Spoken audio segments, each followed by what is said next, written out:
Music has played an integral part in some of the most memorable moments in my life, from road trip playlists to iconic events to songs that immediately take me back to one specific moment in my life. Music has often become the soundtrack to the times we all want to remember for the rest of our lives. This is probably never more true than at a wedding. A good DJ gets everyone out of their chairs and onto the dance floor early in the evening and keeps the party going until the very end. Everyone gets involved at least a little, even Grandma gets a turn to show what she can do. And as the guests leave the venue, all they talk about is how long it's been since they've had this much fun. My friend DJ Coach Kev can do that for you. Whether you want your guests to get lost on the dance floor, or if you're looking for something a little more refined, DJ Coach Kev can provide the soundtrack to whatever event you want to remember fondly forever. And it's not just weddings. Kevin can do school events, private parties, and corporate functions too. Just tell him the mood you're looking for, and he'll take care of the music. I've personally experienced DJ Coach Kev events, and trust me, he knows what the crowd is looking for, no matter who's in the crowd. You can book DJ Coach Kev for your next event. You can contact him on Instagram at DJ Coach Kev, or email him at djcoachkev@gmail.com. And now, on with the show.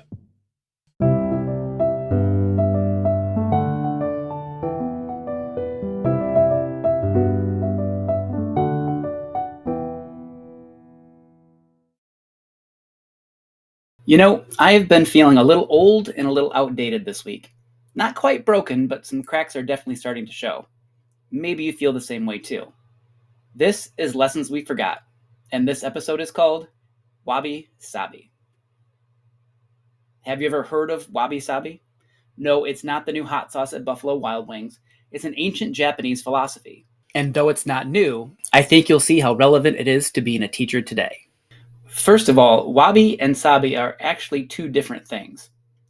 Wabi could be roughly translated to simplicity, and Sabi is kind of like acceptance, but both of those are really rough translations. But, just like the Mighty Morphin Power Rangers, they are even more powerful when they are combined. So how does this apply to you as a teacher? First, Wabi Sabi teaches radical acceptance of whatever and whoever you are right now. It's all about seeing the beauty in the things that might be showing signs of age, or that might look almost worn out. In other words, we all make mistakes, none of us are perfect, and that's totally fine. At this point in your career, or even just this time of year, you might find yourself not living up to the high expectations you set for yourself. The kids might be wearing you down, or maybe you're just finding it hard to get motivated every day. For me, it seems harder to relate to my students every year. I keep getting older, and honestly, I just care less about anything related to teen culture. Sometimes I feel pretty clueless about the middle school brain. If you do a quick Google image search of Wabi Sabi right now, you're going to see pictures of old things, cracked things, and broken things. In fact, an entire school of art called kintsugi takes cues from Wabi Sabi.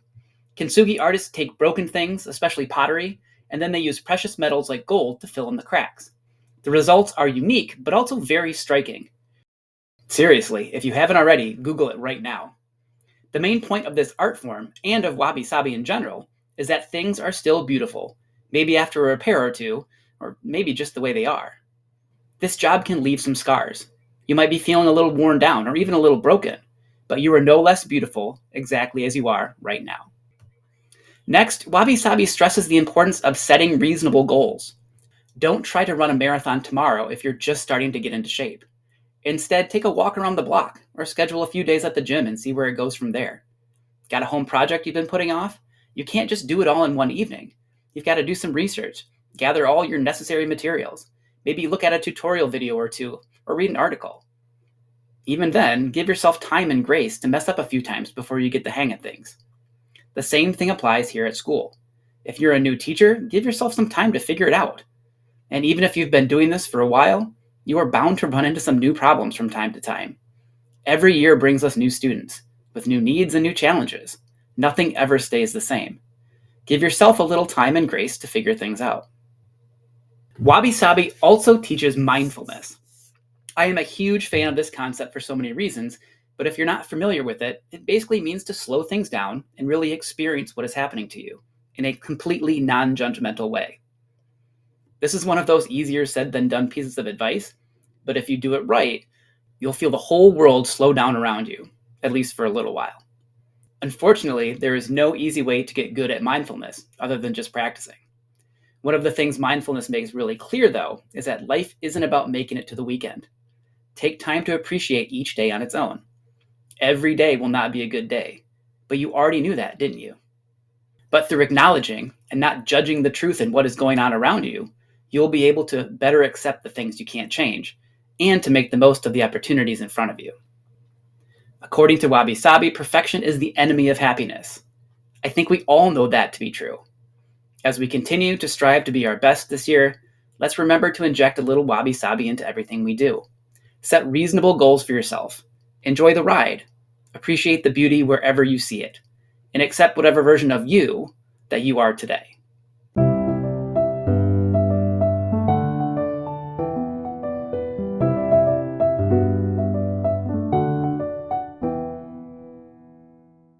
Thank you for listening to this week's episode of Lessons We Forgot. I'm the host, Chris Winkle. You can contact me at lessonsweforgot@gmail.com, and you can follow the show or message Lessons We Forgot on Facebook. Either way, I'd love to hear from you and welcome you to our community. If you really enjoyed this episode, please consider sharing it with a friend. That is the best way to help grow the podcast. If you want to hear more Lessons We Forgot, I post new episodes on Sunday nights. Make sure you subscribe to follow the show on whatever podcast platform you use. And when you rate the show, like an episode, or leave a comment, we can reach even more listeners. If you hate ads just like me, I do have a Patreon site, patreon.com/lessonsweforgot, and for only $1 a month, you can get the show without ads. You can try that out right now for free to see if it's something you'd be interested in. Thanks again for your support.